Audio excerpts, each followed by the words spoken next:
तो चलो वीडियो शुरू करते हैं। स्वागत है आपका मेरे चैनल में।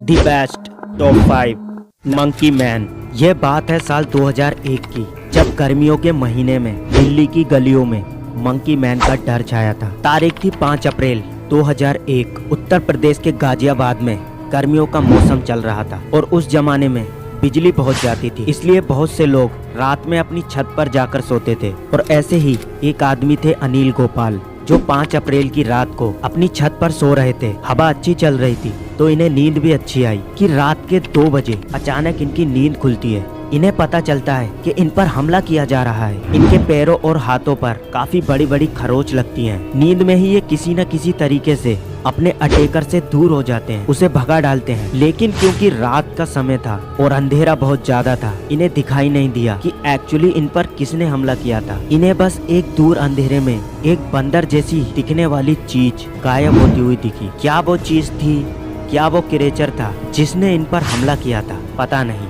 2 हफ्ते तक सभी चीजें नॉर्मल रहती हैं कि अचानक 18 अप्रैल को इनके ही पड़ोस में रहने वाले विनोद के साथ ऐसी ही घटना होती है। इससे पहले कि वहाँ के लोग ये सोच पाते कि आखिर ये क्या हो रहा है, कि अगली ही रात को फिर एक आदमी के साथ ऐसी ही घटना होती है। और देखते ही देखते ये काले बंदर का आतंक दिल्ली और उसके आसपास के एरिया में आग की तरह फैल जाता है। अगले कई दिनों तक सुनने को मिलता है कि यहाँ लोगों पर ऐसे ही हमले किए जा रहे हैं और हर तरफ से बस ऐसी ही रिपोर्ट आने लगती है। लोगों का कहना था कि जो भी यह मिस्टीरियस जीव हमला कर रहा है वह आधा आदमी है और आधा बंदर। अप्रैल 2001 से लेकर मई 2001 तक दिल्ली पुलिस को ऐसी कई कॉल आती है जहां ऐसी ही घटना हुई है। लोगों का कहना था कि उन पर मंकी मैन द्वारा हमला किया जा रहा है। हर जगह के लोगों का बस यही कहना था कि यह मंकी मैन काला बंदर रात को सोते टाइम ही हमला करता है। लेकिन खोजबीन करने पर ना ही इसके कोई सबूत मिलते हैं और ना ही कोई निशान मिलते हैं। बस लोगों के शरीर पर खरोचों के निशान के अलावा कुछ नहीं मिलता। यह काले बंदर का खौफ इतना ज्यादा बढ़ गया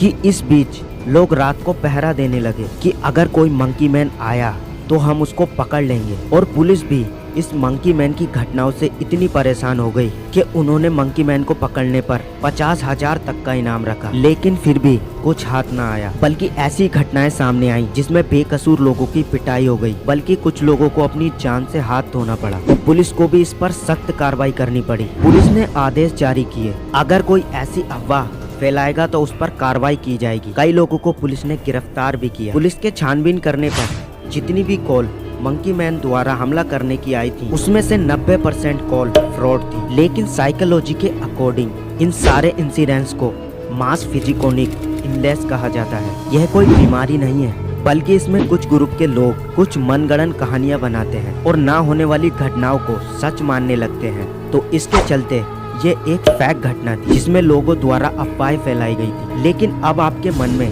एक बात जरूर चल रही होगी कि अगर ये फिलोस्मा लोगों के मन में था तो लोगों को खरोच कैसे लगा। दरअसल जब डॉक्टर ने इसकी जांच पड़ताल की तो ये पता चला कि यह खरोचें लोगों ने खुद के द्वारा ही मारी गई हैं। दरअसल नींद में ही ऐसी घटनाओं से बचने के लिए लोगों ने अपने हाथ पैर इधर उधर फेंके होंगे और इसी बीच उनके खरोच या चोट लग गई होंगी। और उनमें से कई लोगों के तो उनके ही जानवरों द्वारा खरोचे या डर से भागते टाइम किसी चीज से टकराने से चोट या खरोच लगी थी।